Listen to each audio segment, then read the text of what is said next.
And in this session, I want to focus on interest rate risk and liquidity risk. I want to talk a little bit about interest rate risk and liquidity risk. Interest rate risk, what exactly is interest rate risk? Interest rate risk is the impact of delta R, changes in interest rates in the macroeconomy, on bank earnings and net worth. The accounting model focus, remember we distinguished between the accounting model and the economic model in earlier sessions and in Unit 1 study guide. The accounting model has a short-term focus, tends to focus on bank earnings. The economic model focus is more comprehensive, more longer term, and here the focus is on net worth. The impact of delta R on net worth and bank earnings. Of course, changes in interest rates in the macroeconomy, delta R, are exogenous and uncontrollable for an individual bank. An individual bank cannot control interest rates in the macroeconomy.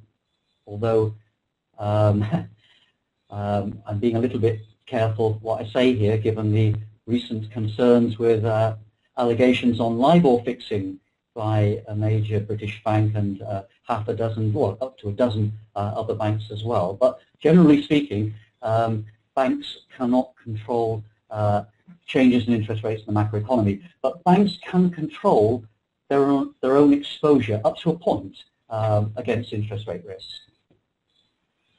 Of course, interest rate risk has not been a major issue in recent years, not to the extent it was a decade or so ago, but interest rates are very low at the moment, but interest rates won't stay low forever, of course.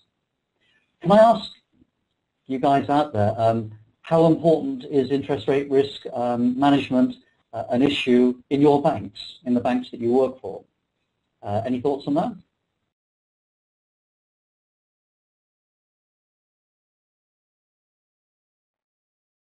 It's, as listed here, the whole set of issues related to the communication processes, to participation, decision-making participation, or financial participation in the company performance outcomes.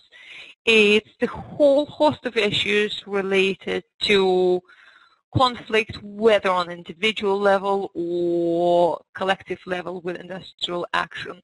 And then it's things like ethics, managing diversity,